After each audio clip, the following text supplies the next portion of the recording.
नमस्कार साथियों, आपका फिर से स्वागत है हमारे YouTube चैनल में जिसका नाम है वे ऑफ ज्ञान 2। दोस्तों, आज के इस लेक्चर में हम देखेंगे प्रश्नावली 2.3 के क्वेश्चन। तो चलिए हम लोग क्वेश्चन देखते हैं और अच्छे से समझने का प्रयास करते हैं। तो ये रहा आपके बुक में क्वेश्चन है दोस्तों। ये आपके बुक में क्या है, क्वेश्चन है। कह रहा है फर्स्ट नंबर क्वेश्चन कह रहा है कि निम्नलिखित में जोड़ का क्रम विनिमय नियम किस में है। जोड़ का क्रम विनिमय नियम किस में है। तो यहाँ पे बताना है, ये 4 गो ऑप्शन दिया गया है, इसमें बताना है जोड़ का क्रम विनिमय नियम किस में है। तो हम आपको अच्छे से बताए हैं पिछली क्लास में, क्या बताए हैं कि जोड़ का क्रम विनिमय नियम। फर्स्ट नंबर क्वेश्चन का आंसर है जोड़ का क्रम विनिमय। कम समझेंगे कि a + b = b + a हो तब इसको कहेंगे सर जोड़ का क्रम विनिमय नियम है। जोड़ का क्रम विनिमय नियम है, क्रम विनिमय नियम है, ठीक है, तब समझेंगे सर, ठीक है। तो जब a + b = b + a हो तब हम कहेंगे जोड़ का क्रम विनिमय नियम। तो आपके बुक में दिया गया है। तो अब मुझे बताइए कि आप इसमें से बता सकते हैं कि कौन क्रम विनिमय नियम है। यहाँ पे गुना है सर, ये गुना का क्रम विनिमय नियम हो जाएगा। यहाँ पे बताइए a क्रॉस b फिर c है, तो ये कौन सा नियम है सर, सहचर्य नियम है। हम आपको अच्छे से बताते हैं। ये जो है 2 + 8 और +10 है, तो यहाँ पे क्या हो रहा है सर, ये भी क्या है सर, ये गुणा का सहचर्य हो गया, ये है जोड़ का सहचर्य।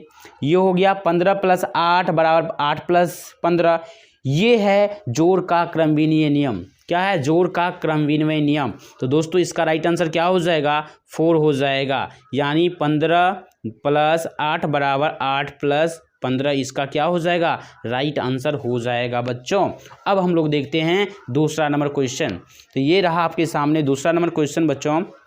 यहाँ पे निम्नलिखित के उपयुक्त नियम को लिखे। हमने आपको नियम जो बताए हैं उसी को मुझे क्या करना है, लिखना है। तो चलिए हम लोग लिख लेते हैं। हम लोग क्या करते हैं, लिख लेते हैं, ठीक है। तो चलिए हम लोग लिखते हैं। यहाँ पे जो बच्चों है 2 का फर्स्ट नंबर कह रहा है कि 8 + 32 = 32 + 8। बताइए, अभी हम तुरंत बताए हैं ये वाला कौन सा नियम, जोड़ का क्रम विनिमय नियम। तो बताइए a + b = b + a, यानी 28 + 32 = 32 + 8। तो इसको कहेंगे सर जोड़ का क्रम विनिमय नियम है। जोड़ का क्रम विनिमय नियम है, क्रम विनिमय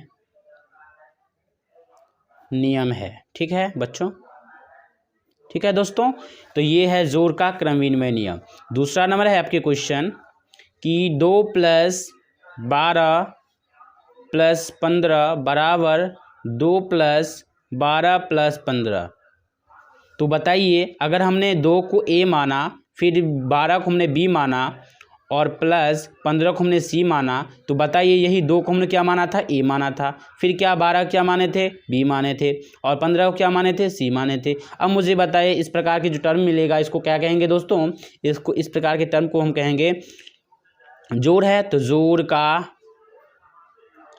जोड़े को हम लोग क्या कहते हैं, योग भी कहते हैं। क्या लिखेंगे, जोड़ का सहचारिता नियम,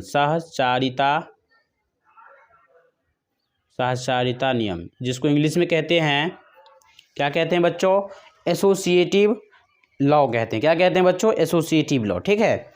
अब हम लोग देखते हैं तीसरा नंबर क्वेश्चन। 2 का तीसरा नंबर है 8 × 5 + 4 = 8 को हमने 5 से गुना किया, दिए 8 × 5 हो गया, प्लस 8 को 4 से गुना कर दिए। तो ये दोस्तों आप अच्छे से बता सकते हैं सर, यहाँ पर 8 को हमने 5 से गुना किया, फिर 8 को 4 से गुना किया, तो इस प्रकार का हम सर मिलेगा। इस प्रकार के नियम को हम लोग कहेंगे विभंटन नियम या वितरण नियम। वितरण नियम या बंटन नियम, या बंटन नियम, या वितरकता का भी नियम कहते हैं। या क्या कहते हैं बच्चों, या कहते हैं वितरकता का नियम, या वितरकता का नियम, या वितरकता का नियम, ठीक है।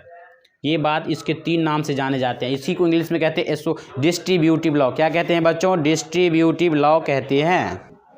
तो इसको हम लोग इंग्लिश में क्या कहते हैं, वितरकता का नियम। ठीक है, इसके 3 नाम से जाने जाते हैं, वितरण का नियम, बंटन का नियम या वितरकता का नियम कहते हैं। ठीक है, अब हम लोग देखते हैं 2 का चौथा नंबर।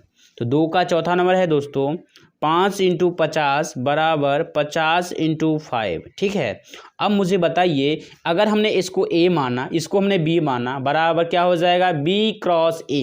तो बच्चों मुझे बताइए, ये है यहाँ पे जोड़ रहता तो जोड़ का क्रम विनिमय नियम, यहाँ पे गुना है तो गुना का क्रम विनिमय नियम, क्या हो जाएगा, गुना का क्रम विनिमय नियम, क्रम विनिमय नियम। ठीक है, गुना का क्रम विनिमय नियम, गुना का क्रम विनिमय नियम। ठीक है, अब हम लोग देखते हैं तीसरा नंबर क्वेश्चन। दोस्तों तीसरा नंबर क्वेश्चन है, कहता है निम्नलिखित में, आपको मैं दिखा देता हूं क्वेश्चन ताकि आपको अच्छे से समझ में आ जाए। यहाँ पे दिया गया है दोस्तों तीसरा नंबर क्वेश्चन, कह रहा है कि निम्नलिखित में किसमें शून्य निरूपित नहीं होगा, किसमें शून्य निरूपित नहीं होगा। चलिए हम इस क्वेश्चन को सॉल्व करके आपको अच्छे से बताते हैं। तो 3 का फर्स्ट नंबर क्वेश्चन है 1 + 0 बराबर क्या हो जाएगा, 1 हो जाएगा। फिर सेकेंड नंबर क्या है बच्चों, सेकेंड नंबर है 0 × 0 बराबर 0 हो जाएगा। आपको पता है कि 0 भी किसी भी संख्या से गुना करते हैं तो 0 होता है। अब मुझे बताइए तीसरा नंबर है कि 0/2 बराबर क्या हो जाएगा, 0। 0 में किसी भी संख्या से भाग देते हैं तो 0 होगा। ठीक है, चौथा नंबर है 10 - 10/2। तो बताइए 10 में से जब को 10 को घटाएंगे तो यहाँ पे हो जाएगा 0, 0/2 यानी कितना, 0। अब मुझे बताइए क्वेश्चन कह रहा था कि निम्नलिखित में से किसमें शून्य नहीं निरूपित नहीं होगा। अब बताइए इसमें भी शून्य निरूपित हो रहा है, इसमें भी शून्य निरूपित हो रहा है, इसमें भी शून्य निरूपित हो रहा है। इसका मतलब क्या है, ऑप्शन ए जो है ये इसका राइट आंसर हो जाएगा। ठीक है, तो हमने यहाँ से क्या समझा कि सर 0 को किसी भी संख्या से गुना कीजिएगा तो 0 होगा, 0 में किसी भी संख्या से भाग दीजिएगा तो 0 होगा। ठीक है, तो इस प्रकार हमने 2 बातें यहाँ से अच्छे से समझ लिए हैं। तो यह वीडियो दोस्तों, तो यहाँ से 1 से लेकर हमने 3 नंबर क्वेश्चन तक सॉल्यूशन किए। यह वीडियो आपको अगर अच्छा लगा, काफ़ी फ़ायदेमंद रहा, तो दोस्तों अपने साथियों के साथ इस वीडियो को फैलाइए ताकि जो विद्यार्थी क्लास 6 में है वह इस वीडियो के माध्यम से मैथ को अपने स्ट्रॉन्ग बना सके। ठीक है, तो मिलते हैं नेक्स्ट लेक्चर के साथ, तब तक खुश रहिए। थैंक यू, जय हिंद।